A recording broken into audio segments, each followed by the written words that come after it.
This is an ABP Live Podcast. Yaar, I finally cleaned my room today. Well done, Rudrashish. I am so proud of you for this one. We should definitely award you with a Nobel Prize for this task. Well, that's how we give away Nobel Prize. Obviously, Mahatma Gandhi. Jokes apart. The Nobel Committee announced the recipients for the Nobel Peace Prize 2022, which includes human rights advocate Alice Bialysky, the Russian Human Rights Organization Memorial, and the Ukrainian Human Rights Organization Center for Civil Liberties. But, who do you think is the biggest advocate of peace in the world? Who comes to your mind when we talk about peace? Yes, Mahatma Gandhi. The biggest champion of peace to ever walk on earth. The man who followed and fought the British on the path of peace and non-violence throughout his life. And he was never awarded the Nobel Peace Prize, not during or after his lifetime. But what's the reason behind this? Why was Mahatma Gandhi never chosen to be the winner of Nobel Peace Prize? So let's decode this today. So welcome to Clear Cut, only on ABP Live Podcast. This is your newsman Rudrashish, and today let's talk about Mahatma Gandhi not winning the Nobel Peace Prize. Now, even the Nobel website asks itself this question. When you open the Nobel Committee's website, you'll come across an article titled Mahatma Gandhi, the Missing Laureate, which says, was the horizon of the Norwegian Nobel Committee too narrow? Were the committee members unable to appreciate the struggle for freedom among non-European peoples?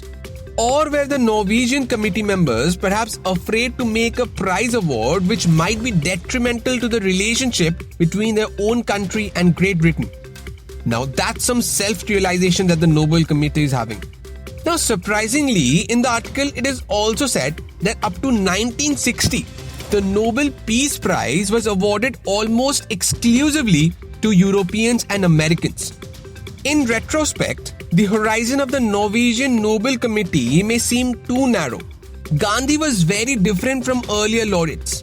He was no real politician or proponent of international law, not primarily a humanitarian relief worker, and not an organizer of International Peace Congress.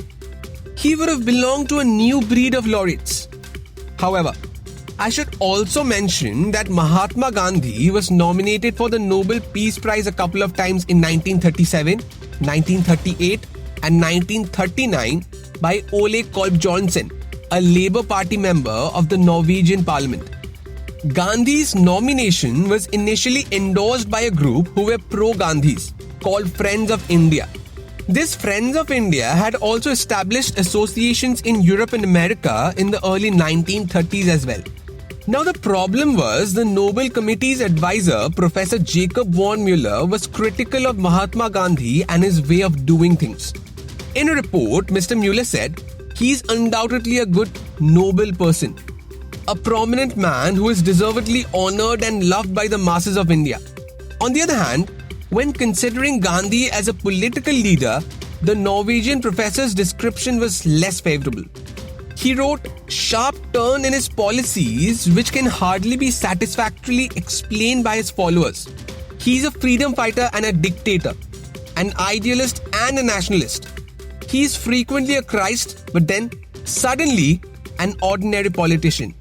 A frequent criticism from non-Indians was also that Gandhi was too much of an Indian nationalist.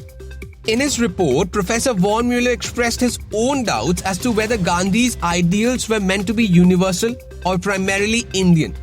One might say that it is significant that his well-known struggle in South Africa was on behalf of the Indians only, and not of the blacks whose living conditions were even worse.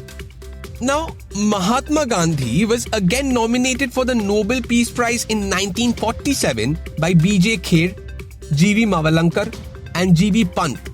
But the Nobel Committee was skeptical of awarding Gandhi the Peace Prize in the middle of India and Pakistan's partition and the ongoing riots at that time. So this time too, Gandhi was denied the award. But what about a posthumous award? Now, as we all know, Mahatma Gandhi was assassinated on 30 January 1948. According to the Nobel website, the committee received 6 letters of nomination naming Gandhi. But nobody was ever awarded the Nobel Peace Prize posthumously. Another problem was that Mahatma Gandhi was not associated with any organization, nor did he leave behind any will. So it was unclear who would receive the prize money. Now, many would argue that Mahatma Gandhi didn't need an award to define his work. And maybe that's true. He came, he did his work, and he left. So that's all the news and scoops I have for you today. This episode was produced by Lalit. This is your newsman Rudrashish Kanjilal signing off. Have a wonderful day ahead and keep listening to ABP Live Podcasts.